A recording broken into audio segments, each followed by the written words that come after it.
Carr says anytime a person is killed in the presence of a child, that is also a capital charge. The suspect could be facing multiple capital charges, which Carr says can carry a death penalty option, but at minimum, life without parole.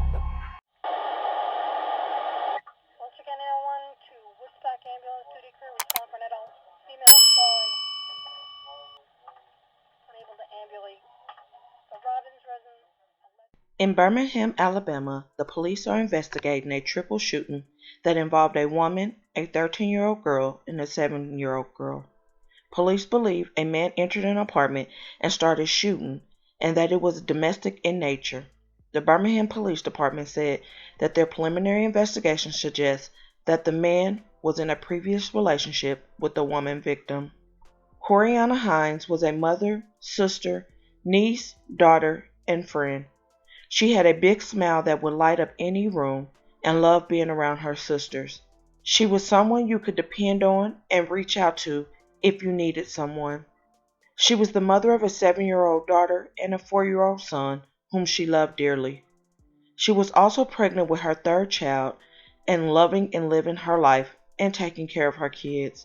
She had recently lost her mother in 2022, and her family, while still grieving and healing from that loss, would get devastating news that would shake their world again.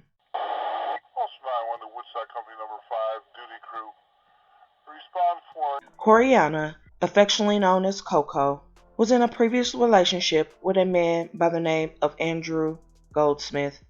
Goldsmith was the alleged baby father of the unborn child that Coco was carrying. Coco would be at home on the night of January 31st with her daughter and another teen girl when around 10:20 p.m. someone would enter the apartment that they were in and begin shooting. Coco was hit, her 7-year-old daughter was hit, and the 13-year-old girl was hit too. The police were called, and when they arrived, they would find all 3 people with multiple gunshot wounds and end up pronouncing Coco deceased at the scene. The 2 young girls were rushed to the hospital, and it was said by a family that the 7-year-old was shot 9 times, but both kids were expected to survive. Court documents would later confirm Andrew Goldsmith IV was identified via a dying declaration from Coco as the shooter of her and her baby, both of which are sadly deceased, as well as shooting the 2 children aged 7 and 13. Corieonna Hines, the woman who was shot and killed in Birmingham Tuesday night, was pregnant when she died. That information coming from Coroner Bill Yates. That night, 2 young girls, ages 7 and 13, were also shot. CBS 42's Jen Cardona in our newsroom tonight. Jen, you spoke with Jefferson County DA Danny Carr.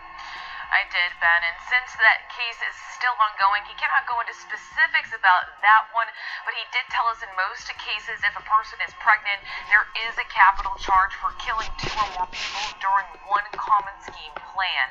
So Tuesday night we learned from police that those 2 girls were also injured. Carr says anytime a person is killed in the presence of a child, that is also a capital charge. The suspect could be facing multiple capital charges, which Carr says can carry a death penalty option, but at minimum, life without parole. When you decide to pick up a gun, when you decide to let your emotions get the best of you, then there's a price to pay. And our job is to hold those people accountable. Our job is to make sure that we support the people in the communities and the victims of crime. Carr says the biggest thing is focusing on the facts that they can learn about the case to calculate the charges. No one has been arrested in connection with Hines' case, but be sure to stay with us on air and online with any developments that we get.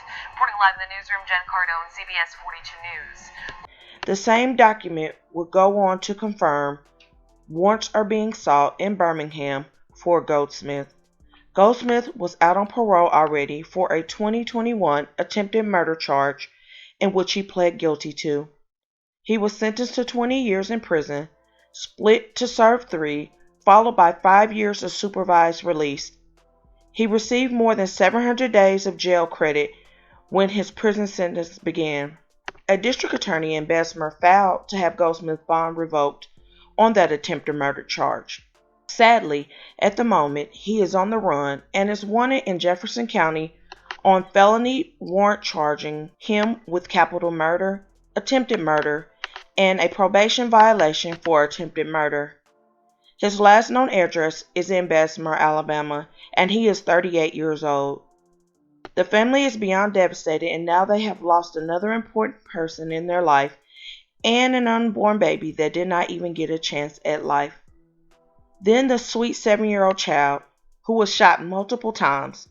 This little girl, I can only imagine her horror and the thoughts going through her mind, and then seeing her mom pass away. And then the other young child, which I didn't have full information on, who was 13 years old. This is just all so devastating. I pray that the children pull through and have a speedy recovery. And I also pray for their healing and their comfort, because I know it has to be scary for them during this time. There's a GoFundMe link in my description that the family has started to help them financially. So if you feel it in your heart and would like to do so, I will leave the link down below. I still don't know what more can be done in these type of situations. And people just continue to kill their own wives and girlfriends, fiancés and children, and unborn children in the Black community in an alarming rate. And it really makes me sad. And I just hope that anyone that's watching this, if you're going through any situation, or if you even think something's not right, if it doesn't feel right, if it doesn't smell right, if it doesn't sound right, it's probably not right.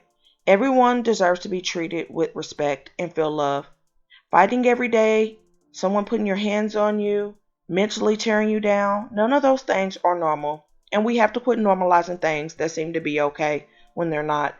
Living in an unhealthy family structure just because you're married to someone or related to someone, whatever the case may be, don't keep yourself in a situation that could cause something to happen. Even if you have to be uncomfortable and go to a woman's shelter for domestic abuse where there's protection and safety. I just say all this because I care, and I'm really sad about all of these beautiful women that I do these stories about dying prematurely. Whether it's heterosexual or homosexual, it's happening again at an alarming rate, and it's very sad, and I definitely want to extend my thoughts and prayers to the family and friends in this difficult time. And I'm asking for you to please comment your thoughts and prayers for this family in their difficult time. And please hit that like button to share to make your people aware. And as always, remember, stay woke.